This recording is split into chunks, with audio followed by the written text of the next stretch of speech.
For me, this album, has done a lot of things.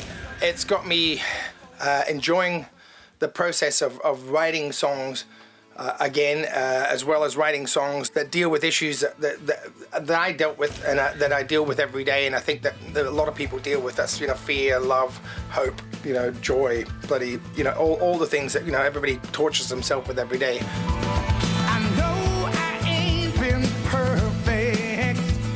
I made you feel so bad when I talked instead of listening.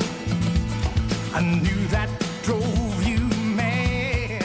The Devil Knows You're Dead is basically the title comes from a film, Key Largo, I think it was, and Edward G or someone like that said, I hope your soul goes to heaven before the devil knows you're dead, which is an Irish phrase. I just thought it was a great title. I spent a lot of time in a very dark place when I was a raging alcoholic and a drug addict. Not worrying about whether I would be going to heaven or not. It's just whether I was doing the right thing in life. And I realized that while you sit around worrying about it, you can't get up and change the way things are. And the only way to stop worrying about it is to be a better person. My theory really is that you make your heaven and hell where you're standing, and normally you have to live through it on the spot.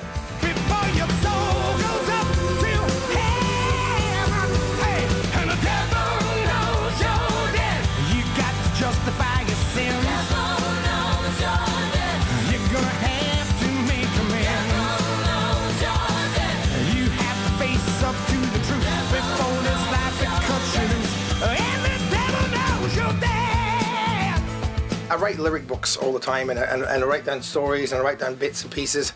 And there was a period in my life where, I was pretty heavily sort of involved in drugs and alcohol. And the lyrics I wrote in that period, in that book, were very, very dark, very, very personal. But I thought there was really great insights into the human condition in there. When I got that book out and I looked back at it with some clarity, and I look back at it and you can see the light at the end of the tunnel. I thought it was an interesting concept for the whole record, because it's the stories where people think they're not going to make it through, but you do. Humans have an incredible survival instinct, and you'd be surprised what you can live through. And that's basically what this whole album's about. This is the day that I die. They won't be laying me down. It's not the end of the fight. So basically, I got to Los Angeles. The day I arrived, I went into a little studio with a bloke called Mike Daly. And Mike's a songwriter who used to work with Ryan Adams, and he's producing bands in America now, and is a great writer, really. But I'd never written with him before, and I got there the first day and jet lagged to the max and all that sort of stuff, and walked into his studio, and we sat there, and within a couple of minutes we'd written a song. So within half an hour we'd written a song, and got to start on another one. So that set the project off on a good note. The other guy is a guy called Mark Semos. I was going up to Boston. My son went to Berklee School of Music, and I was coming up and my son said, "Oh, look, Dad, I want you to write with the songwriting teacher at the Berklee Music School." And I thought, well, this could be disastrous. I didn't know what to expect. I gave it a go, and we wrote a fantastic song, which is basically the title track. It's called "I've Seen It All, Days of Rage and Ruin." And the opening line from that song is that I look back on my days of rage and ruin. And basically that's what this album is about. Looking back on the worst times of my life with a bit of clarity, and not being so depressed about it. There is light at the end of the tunnel, and it's not a train coming. Of the people I wrote with in America, I just felt like I could write a record with them. So I went back to Australia, sent word back to these guys that I really enjoyed working with them. Did I want to come to Australia and write? And over the next few months, they individually came out. I spent a couple of weeks here, and we wrote 8 or 10 songs with each guy, and it was just it was really easy.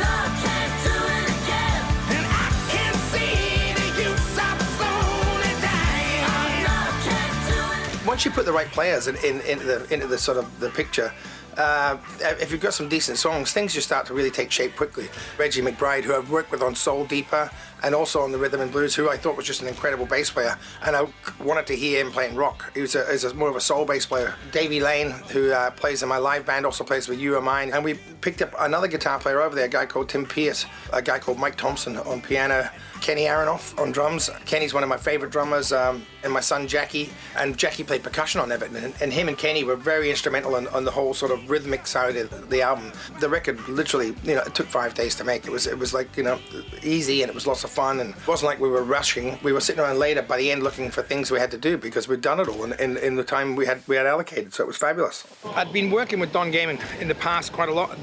He did Two Fires, Soul Deep, Heat, Flesh and Wood, Soul Deeper. He did the rhythm and blues record with me, so he's one of my favorite producers to work with. Don's seen me at my best and my worst, and I'm not sure which he likes better. The thing I love about Don is he has an incredible ear for music, the way he mics things, the way he makes an instrument sound, the way he brings out organic sounds, and particularly when you're making records like I like to make, where you use a lot of organic instruments, acoustic guitars.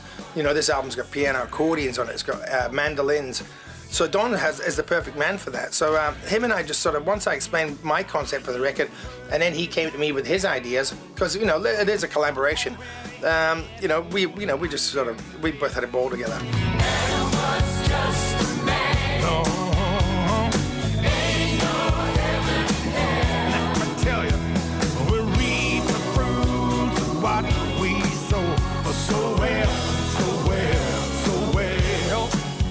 God of Money's a song that I wrote with Mike Daly. The funny thing that people think love songs are all about, how close and how alike we are. This is a song about Jane and I and how different we are. Love's about sort of, it can be about lots of things, but for me and Jane, it's about being polar opposites and how polar opposites attract. And even though the differences sometimes get overwhelming, you wouldn't change it for quids. And basically that's what the song, the tag of the song is, I wouldn't trade us for God or money. You and I have strength in number. I wouldn't trade us for God or money. Our love is all that I need. No, I won't leave it. I won't deceive you for God or money. Stupid Heart was, it's a funny song because people say, you trust your instincts, gut instincts, you feel it in your gut. There's literally things you feel in parts of your body, but are there and happen because it's your body telling you real truths. Your heart really doesn't tell lies. Your heart isn't stupid. The heart's pretty pure. I do stupid things, and sometimes I try and blame it on my emotions, really. And that's what the song's about. I think it's my favorite track on the record. It's a really great lyric. As far as I felt really good when I wrote it. As far as I felt like I'd got something down that was important. There'll come a time I'll pay the price. Left alone, there's no surprises, and in the end, nothing really changes. Oh, my stupid heart has let me down again. Leaving Cold Chisel was a big step for me because, suddenly leaving that whole security blanket of having 5 guys making decisions and having one of the great songwriters that the country's ever produced writing songs for you. It's like stepping out into the void, really. Mark Simos, this bluegrass writer who's a fantastic lyricist. He'd heard about Cold Chisel and he got to Australia, and he's obviously been talking to people in coffee shops and stuff like that. And he came in one day and he said, "Oh, this band Cold Chisel is sort of, it's almost like sort of like legendary sort of status, and it's like you could write folk songs about this band." And I said, "Yeah." He said, "Why don't we write one?" One of the periods where that band really sort of suddenly took shape was a place called the Larkspur Hotel, which is a pub in Adelaide, on the beach in Adelaide, and it was a rough pub, but it was a real community. They all stuck really close together. They all looked after each other.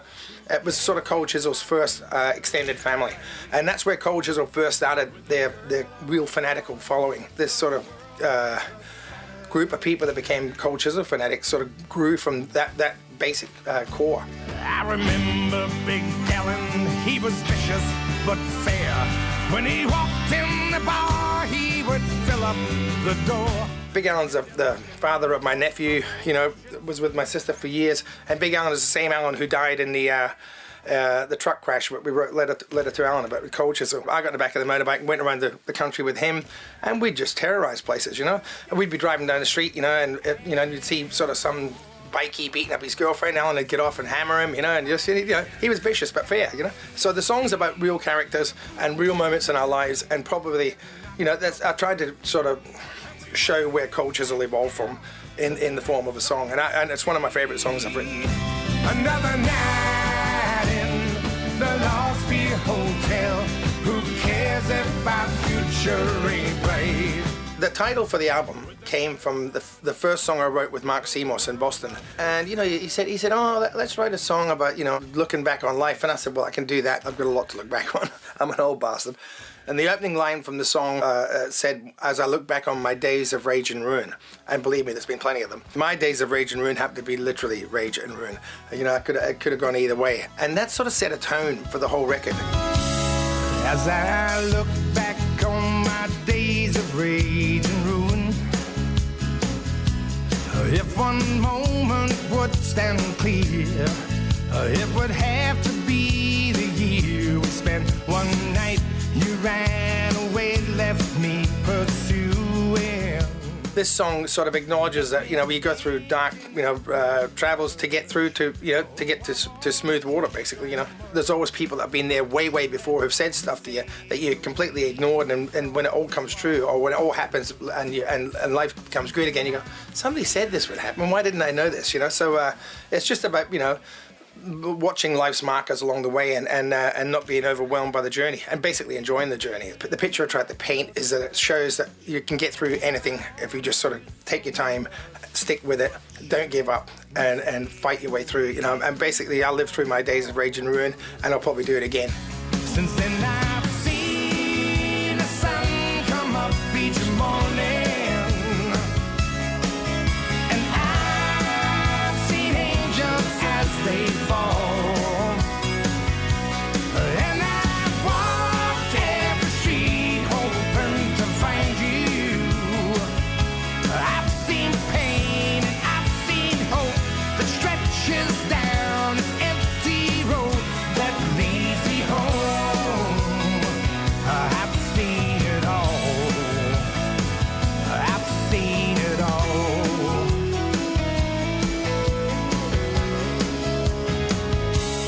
There were times when I was lost, no one could find me.